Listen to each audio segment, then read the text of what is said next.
Good morning mga langga! Welcome to my new vlog. Pupunta pala kami sa school dyan ni Saidin. Aatin pala ako ng meeting para sa graduation din ni Saidin, yung pamangkin ko. At itong si Bunso, nagli-lipstick na naman. Hindi talaga alis yan kung hindi naka-lipstick. Char! At nung papaalis na sana kami, ay napansin ko ang braso ni Yana, may dumi. At pati yung damit niya, may dumi rin. Kaya sinabihan ko na magpalit muna siya ng damit. Nasa school na pala kami niyan. At ayan siya na nakaupo lang dyan. Late na pala kaming nakarating dyan dahil nung pagdating namin ay patapos na ang meeting. Na late kasi kami, grabe kasi ang traffic dito sa amin dahil ginagawa yung kalsada. Hindi ko tuloy alam kung anong pinagmitingan. Kaloka, parang pumunta lang ako para mag-attendance. At may nadaanan kaming tindahan kaya siya na nagpabili ng mismo. Uhaw yarn? Char! Napapansin ko kasi dito kay Yana, every time nakakita kami ng tindahan, hindi talaga pwedeng hindi kami bibili. Kaya pag sinama ko siya, hindi talaga pwedeng wala akong dalang pera. Hi! Kakain na pala ng hapunan ng 3 kong pamangkin dyan. Nakakatuwa yung pamangkin ko kasi sabi niya, bago daw sila kakain, ay magdadasal muna daw silang 3. Pagkatapos sila magdasal, ayan, kumain na rin sila dahil kanina pa sila natatakam sa ulam. Favorite kasi nilang 3 yung lechon manok. At magkakamay na lang daw sila habang kumakain kasi mas masarap daw kumain habang nakakamay. Char! At gusto ko rin palang magpasalamat kay Mami Jing na nag-sponsor ng ulam sa hapunan. Ayan, nakabili ako ng lechon manok, ulam ng mga bata. Salamat Mami Jing! At dito pala mga langga, ay iba na po ang gumagawa ng bahay. Kung napapansin niyo, yung kisame namin, hindi pa po tapos. At umuwi po kasi ang gumagawa niyan sa probinsya, hindi pa nakabalik. At mukhang matatagalan pa bago makabalik si Kuya Flores, kaya nagdesisyon akong ipagawa na lang sa iba yung bahay. Ilang buwan na rin po kasi simula nung pinakontrata ko tong bahay, magta3 buwan na po sa June 5. At may expired na rin po yung construction ban ko dahil hanggang 3 buwan lang po yun. At ayoko na rin po mag-renew dahil ang tagal na po. At sa totoo lang, napakarami pang i-repair dito sa bahay na pinagawa ko. Dahil ang daming palpak, ang dami pang nasayang ng materialis. Sobrang nadismaya talaga ako. Tsaka si pare, hindi marunong gumawa. Kaya pinatigil ko na siyang gumawa para hindi masayang yung materialis. Sa totoo lang, sobrang laki na nagastos ko sa materialis dahil hindi sila marunong magtipid. Tapos hindi pa marunong mag-estimate ng materialis. Ang daming sobra-sobra. Sa totoo lang po, mga ilang tao na po ang nakausap ko that time. Mga 7 tao na po siguro ang nakausap ko nung magpapagawa ko ng bahay. Kakanvas po kasi ako ng mura lang ang libor. At ayun, sa lahat ng nakausap ko, si pare po ang pinakamababa asok sa budget ko. At nagtiwala naman po ako kay pare kasi nga sabi niya marunong siyang gumawa ng bahay. At tuwang-tuwa naman ako that time kasi nga makakamura ako. Maliit lang po kasi ang budget ko kaya po naghahanap po ako ng mababa lang libor. At ayun na nga, dahil sa kagustuhan kong magkamura, napapamura tuloy ako. Kaya sinabihan ko si pare na ayusin niya yung gawa niya. O di kaya maghanap siya ng ibang gagawa na lang, yung marunong. Kasi hindi po biro ang pera na ginastos namin. Hindi po namin pinupulot yung pera.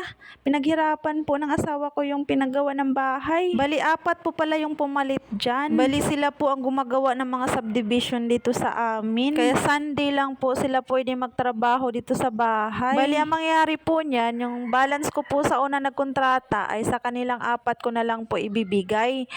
Hanggang sa matapos po yung bahay. Nakiusap ako sa kanila na ayusin nila, i-repair nila ng maayos para naman matuwa ang asawa ko. At ayan, ni-repair na po nila ang kisame. Ang una palang ginawa nila dyan ay grinder muna nila yung mga ribit. Tapos, meron silang nilagay na parang tape dyan sa mga dugtungan.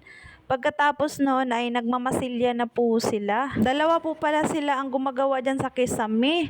Lahat po ng mga pinagribitan ay tinakpan po ng masilya. Natuwa talaga ako sa gawa nila dahil step by step ang pagtrabaho. Hindi minamadali. Tapos, ayan, minasilyahan talaga nila lahat ng may ribit. at saka may dugtungan. Iba talaga sila gumawa. Malinis at maayos. Pina-repair ko rin po pala ang gate. Pinatanggal ko muna yung hardiplex kasi ayaw ng asawa ko nung pagkalagay ng hardiplex. Ang gusto kasi ng asawa ko ay papasok daw sa gitna ng bakal yung hardiplex para po daw kita yung design sa labas. Hindi po daw matatakpan yung bakal. At ayan na nga, nabaklas na ang mga hardiplex. Nagdagdag rin pala na isang pambakal dyan para pumantay po daw ang design sa kabila. At dito naman, tapos na po sila magmasilya. Mga ilang minuto, natuyo na po ang nilagay nilang masilya.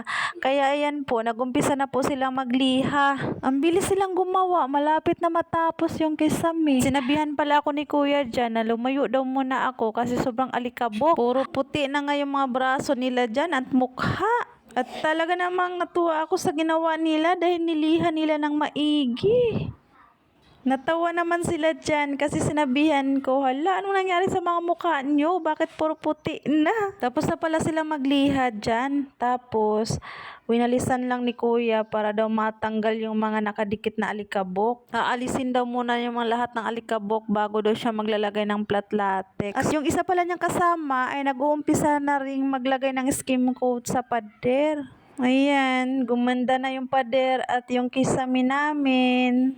At dito naman ay nagdagdag sila ng mga bakal sa gitna. Yan po kasi yung pagkakapitan ng ribbit kapag kinabit na po nila yung hardiflex sa gitna. At dito naman sa loob, na-amaze ako pagpasok ko kasi ang ganda na ng pader namin. Talagang plain na siya, wala na siyang bako-bako. Pantay na yung pader. Wala na siyang bukol-bukol. Dahil yung mga natanggal na pintura ay pinatungan ng skim coat para pumantay po yung pader. At kapag natuyo na daw po yung skim coat, lilihain daw nila yan pagkatapos. At sigurado ako, pag napanood to ng asawa ko, ay matutuwa yun dahil ang ganda ng pagkagawa nila. At ito na nga po, nag-uumpisa na pong lagyan ng flat latex yung kisame. Pagkatapos po ng flat latex, ay ito naman yung isusunod nilang ilalagay, yung semi-gloss latex white. At pati dyan sa may gilid ng bintana dahil parang tinamaan ng 10 suntok kasi nag-flat. At yan, tinapalan po nila ng skim coat. Talagang reefer kung reefer talagang ginawa nila. Tapos, ito naman isa nilang kasama ay umakyat dito sa bubong dahil ni-reefer din po yung mga natuklap na mga pintura dyan. Nilagyan niya ng skim coat. Tapos, chinek din po niya kung saan posibleng dadaan yung tubig kapag umuulan. Bumabaha po kasi dun sa may kusina. Ang lakas ng tagas kapag umuulan. Kaya ayan, dinouble check niya talaga dyan. At ayan, naglalagay na rin pala ng skim coat dyan na side. Dito naman, ay patapos na rin po sila maglagay ng top coat na semi-gloss latex. Ayan. At alam nyo ba, sabi nila, mas mahirap daw mag-repair kaysa gumawa ng bago. At isa pa sa napansin ko, mas magastos yung malapit na matapos yung bahay kaysa yung nag-uumpisa ka palang magpagawa. At ayan na nga, kahit hindi pa tapos yung kisame, pero nakikita ko na ang ganda. At ang linis-linis tignan. At ito palang gate, kung napapansin nyo, ay ginamitan nila ng grinder para daw matanggal yung mga bukol-bukol sa bawat gilid. At ginamitan rin po yan ng liha. At pagkatapos lihain, ayan, kung napapansin nyo, pinunasan na niya. Kailangan kasi daw punasan yung mga alikabok para hindi daw dumikit kapag nagpipintura na sila. Dapat daw niliha muna yung cabinet at minasilyahan, pininturahan, bago daw ikakabit dyan. Kaya ayan, pati yung mga cabinet ay i-repair din nila. Hindi pa kasi naliha yan, ikinabit na yung mga pinto. Dapat daw kasi lilihain muna bago ikakabit. Kaya ayan, doble trabaho tuloy. Ang dami talagang palpak na ginawa nila dito sa bahay namin. Nakasama talaga ng loob kasi hindi maayos yung pagkagawa. Ay kung niliha muna bago ikinabit, di sana hindi na doble-doble yung trabaho. At itong dalawa na nakatayo dito ay tapos na pala tong naliha. Tapos nilagyan ng varnish yung isa, tinry lang kung maganda ba ang kulay. Kaso hindi ko nagustuhan. Tapos dito, pinatungan niya ng choco brown na kulay. At mukhang nagustuhan ko yung choco brown kasi yung theme ng bahay namin is white at saka brown. Kaya yan na lang siguro yung ipapakulay ko sa cabinet namin, choco brown. So ayun mga langga, mga natapos lang nila ngayong araw is yung kisame lang po. Bali yung gate, maraming proseso pa daw yung gagawin doon at saka pati yung cabinet. Kasi mamasilihan pa daw yung cabinet, lilihain at saka pipinturahan. Tapos yung gate naman, i-repaint din nila yun, pati yung mga hardiplex. So sa next Sunday na lang daw nila tatapusin. Magpa 5 PM na po kasi at mag-out na po sila. I-update ko na lang po ulit kayo. So dito ko na i-end ang vlog. Salamat po sa pagsama. Bye!